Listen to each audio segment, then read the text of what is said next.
وہ ایسا ہے کہ ایک جنگل میں نا ایک خرگوش کی اسامی خالی ہو گئی، تو اس کا اشتہار دیا گیا کہ ایک خرگوش کی اسامی خالی ہے، تو کسی نے اس پہ کام کرنا ہے۔ تو خرگوش کے جو رکھنے والے خرگوش ہیں ان میں سے کوئی بھی آ کے اس اسامی پہ اپنا خرگوش بھرتی کرا دے۔ تو جنگل میں سے بہت سے خرگوشوں سے رابطہ کیا گیا، لیکن سب لوگ اپنے اپنے کام سے خوش تھے۔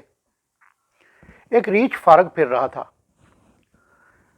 اس نے سوچا کہ بھوکا مر رہا ہوں، تو چلو میں خرگوش کی اسامی پہ بھرتی ہونے کی کوشش کرتا ہوں۔ تو اس نے کاغذات اپنے بنوائے بطور خرگوش، اور خرگوش کی اسامی پہ بھرتی ہو گیا اور کام شروع کر دیا۔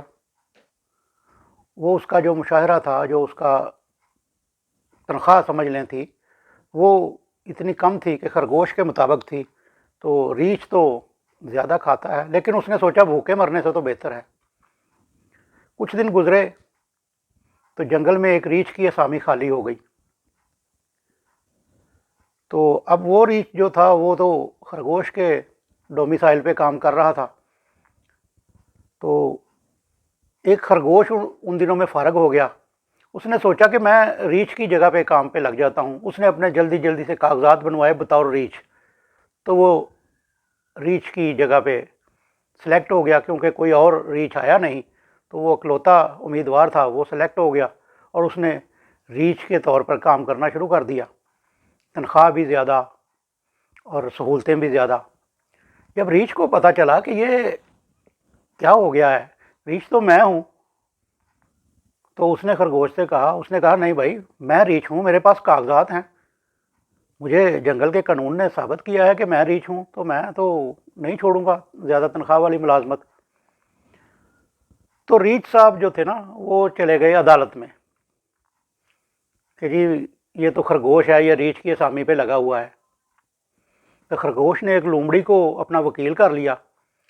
لومڑی عدالت میں پیش ہوئی، اس نے کہا جی یہ ریچھ نہیں ہے، یہ خرگوش ہے۔ اور ریچھ نے بہت کہا کہ آپ میری حالت دیکھیں، میری فزیک دیکھیں، میں ریچھ ہوں۔ تو لومڑی نے کہا کہ اس کے کاغذات چیک کریں۔ کاغذات چیک کیے تو وہ خرگوش تھا۔ تو اب وہ یہ بھی نہیں کہہ سکتا تھا کہ میں نے تو جعلی کاغذات بنوائے ہیں۔ بہرحال وہ بہت چیخا چلایا کہ میں ریچھ ہوں اور مجھے ریچھ کی اسامی پہ ملازمت دی جائے۔ اس سارے معاملے کے بعد عدالت اس معاملے پہ پہنچی، اس نتیجے پہ پہنچی کہ چلو یہ بہت زیادہ احتجاج کر رہا ہے، اور اس کے ساتھ والے کئی ریچھ احتجاج کر رہے ہیں کہ یہ ریچھ ہے، تو اس کو ایک کمیٹی کے سپرد معاملے کو کر دیتے ہیں۔ تو 6 چیتوں پر مشتمل ایک کمیٹی بنا دی گئی کہ وہ فیصلہ کرے گی، اس کے سامنے یہ پیش ہوگا، یہ اپنی فزیک دکھائے گا ان کو، تو وہ فیصلہ کریں گے کہ یہ ریچھ ہے یا خرگوش ہے۔ تو سارے ریچھوں نے اسے کہا کہ ٹھیک ہے، تم ادھر جاؤ، اپنی طاقت دکھانا، اپنا سارا کچھ بتانا، تو آپ ریچھ تسلیم ہو جاؤ گے، ہم آپ کے ساتھ چلیں گے۔ 2-3 دن بعد جب بھی وہ ہیئرنگ فکس ہوئی، وہ چیتوں کے اس 6 چیتوں کے جو کمیٹی تھی اس کے سامنے پیش ہوا، جا کے اس نے بتایا کہ جی میں ریچھ ہوں۔